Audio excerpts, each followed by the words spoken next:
샬롬. 하나님께서 오늘도 넘치는 은혜와 사랑으로 저와 여러분들을 돌보아 주시기를 바라고 승리하는 삶으로 이끌어 주시기를 축복합니다. 오늘 하나님께서 우리에게 주실 말씀은 고린도후서 제4장 1절에서 12절까지는 말씀입니다. 내가 어디서 와서 왜 살며 어디로 가는지 내 인생의 방향과 목적을 이해하고 살아가는 것은 너무나 귀한 복입니다. 이것은 예수 그리스도 안에서만 발견될 수가 있습니다. 내가 어디서 왔습니까? 내가 하나님께로부터 왔죠. 하나님이 비로소 나를 이 땅에 존재하게 하신 거거든. 내가 왜 살아야 됩니까? 이 세상을 무엇을 위해서? 하나님의 기쁨과 하나님의 영광을 위해서 살아야 되는 인생임을 예수님 안에서 발견합니다. 어디로 갑니까? 이 땅이 목적입니까? 그렇지 않습니다. 예수님 안에서 생명의 부활과 영생에 참여해서 영원히 그리스도와 함께 살아가는 것이 저와 여러분들의 인생의 목적입니다. 이 같은 사실을 깨닫게 하시는 것은 놀라운 은총입니다.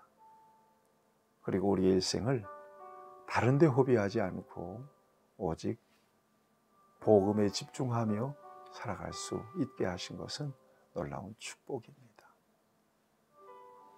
사도 바울도 이 같은 감격이 있었습니다. 그를 죄인 중에 괴수이었던 그를 하나님께서 부활하신 예수님을 통해서 불러내 주시고 사도의 직분을 주시고 복음을 전하는 사람이 되게 하신 것, 그 같은 직분을 주신 것에 대한 지극한 만족이 있었습니다.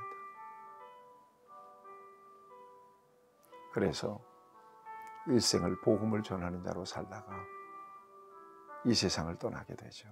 장렬하게 순교하죠. 고린도 교회 성도들에게 바울은 이 같은 자기에게 주신 직분에 대해서 다음과 같이 변론합니다. 그도 그럴 것이 고린도 교회 내부적으로 바울이 예루살렘 교회에 추천서가 없다. 추천서를 받지 못한 사람이다. 사도의 자격에 문제를 삼는 사람들이 고린도 교회 내부적으로 있었기 때문에 그는 계속해서 그의 사도적 직분, 복음을 전하는 이 사역에 대한, 사역자가 된 것에 대한 자신의 변호를 이같이 하고 있는 것입니다. 1절 말씀을 보시면 그러므로 우리가 이 직분을 받아, 직분을 주님께서 주셨고 그가 그 직분을 받았다는 것입니다. 긍휼하심을 입은 대로 이 직분을 하나님께서 그에게 주신 것은, 우리 주님께서 그에게 주신 것은 그를 불쌍히 여겨 주셨기 때문이라는 것입니다. 그러므로 낙심하지 않는다. 무슨 일을 만나도 낙심하지 않는다. 굉장히 중요한 고백입니다. 그리고 이 직분을 맡아서 2절을 보세요. 이에 숨은 부끄러움의 일을 버리고 속임으로 행하지 아니하며 하나님의 말씀을 혼잡하게 하지 아니하고 오직 진리를 나타내므로 하나님 안에서 각 사람의 양심에 대하여 스스로 추천한다. 이 직분을 맡은 이후에 신앙의 양심에 조금도 꺼리낌이 없이 하나님의 말씀을 혼잡하게 하지 않고 절대 속이지 않고 오직 진리만을 나타냈다. 그리고 그를 이 같은 직분을 주셔서 불러내신 우리 주님의 의도와 목적을 그는 이해했습니다. 그래서 오직 5절 보세요. 우리는 우리를 전파하는 것이 아니라 오직 그리스도 예수의 주되신 것과 예수를 위하여 우리가 너희의 종된 것을 전파하니 예수 그리스도의 주되심을 전파했다. 누구의 종으로? 주님의 종으로. 마치 고린도 교회의 성도들의 앞에서 종처럼 오직 예수 그리스도를 구주로 전하는 일에 집중했다는 것입니다. 이렇게 된 것은 6절을 보세요. 하나님의 영광을 아는 빛을 우리의 마음속에 비추어 주셨기 때문이라는 것입니다. 어두운 데서 빛이 비치라 말씀하셨던 그 하나님께서 예수 그리스도의 얼굴에 있는 하나님의 광채, 얼굴에 있는 하나님의 영광을 아는 빛을 우리의 마음에 비추어 주셨다. 그래서 이 직분을 감당하는 것이라는 것입니다. 오늘 우리가 주를 위해서 살고 주를 위해서 헌신하는 이유도 여기에 있습니다. 주님이 예수 그리스도의 얼굴에 있는 하나님의 영광을 아는 빛을 우리의 마음에 비추어 주셨기 때문에, 복음의 빛을 비추어 주셨기 때문에, 진리의 빛을 비추어 주셨기 때문에, 생명의 빛을 비추어 주셨기 때문에 주님을 위해서 충성하고 헌신하는 것입니다. 여러분, 이것이 저와 여러분들의 직분의 동기가 되고 사역의 동기가 되어야 합니다. 하나님께서 은혜의 빛을, 진리의 빛을, 생명의 빛을, 그 영광스러운 그리스도의 빛을 내 안에 비추어 주셨구나. 그래서 내가 믿는 자가 되고, 그래서 내가 사역자가 되었구나. 얼마나 소중합니까? 그는 계속해서 그 같은 감격을 고백합니다. 7절 보세요. 우리가 이 보배를 질그릇에 가졌으니, 보배가 뭐예요? 예수 그리스도, 진리 아니겠습니까? 복음 아니겠습니까? 질그릇에 가졌으니 이는 심히 큰 능력은 하나님께 있고 우리에게 있지 아니함을 알게 하려 함이라. 능력이 하나님께 있고 우리에게 있지 않다. 복음의 직분을 맡은 사람들이 궁극적으로 가진 능력은 복음의 능력밖에는 없습니다. 예수 그리스도가 능력이죠.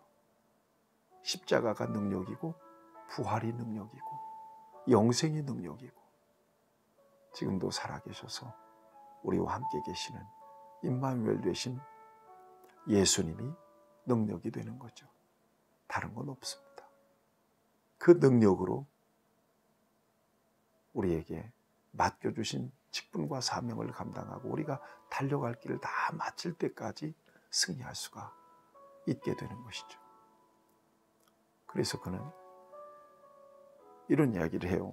우리가 사방으로 우겨쌈을 당하여도 쌓이지 않고, 답답한 일을 당하여도 낙심하지 않고, 9절 박해를 받아도 버림받지 않고, 거꾸로 엎드림을 당하여도 망하지 아니하고, 10절에 보면 우리가 항상 예수의 죽음을 몸에 짊어지면 예수의 생명이 또한 우리의 몸에 나타나게 하려 함이라. 11절 우리 살아있는 자가 항상 예수를 위하여 죽음에 넘겨지면 예수의 생명이 또한 우리 죽을 육체에 나타나게 하려 함이라. 여러분, 이것이 바로 예수로 사는 인생이죠. 예수님이 전부예요. 예수님이 생명이에요. 예수님을 짊어졌다. 예수님의 죽음을 짊어졌다는 것입니다. 왜요? 예수님의 생명이 자기에게 나타나게 하려고. 예수의 생명이 또한 우리 죽을 육체에 나타나게 하려 하심이라. 그렇습니다. 이것이 바로 사역자요. 이것이 바로 사도요. 이것이 바로 복음 전도자요. 이것이 바로 그리스도인의 삶입니다. 그리스도의 죽음을 짊어지고 그리스도의 그 생명이 들어가서 우리 속에서 예수의 생명이 드러나도록 하는 삶을 살아가는 것이, 이것이 바로 저와 여러분들의 삶이죠. 언젠가 크리스토퍼라는 말을 아주 인상 깊게 들었던 적이 있습니다. 크리스토퍼, 그리스도의 사람이라는 말이죠. 과거의 흉악범들은 아주 잔인하게 죽였는데 어떻게 죽였는가 하면 온몸을 발가벗겨서 죽은 시체를 등에다가 업어서 엎혀놓고 꽁꽁 그를 묶었다는 것입니다. 그러면 시체가 썩겠죠. 그 썩은 물이 그 몸으로 들어가겠죠. 그리고 그도 죽을 거 아니겠어요.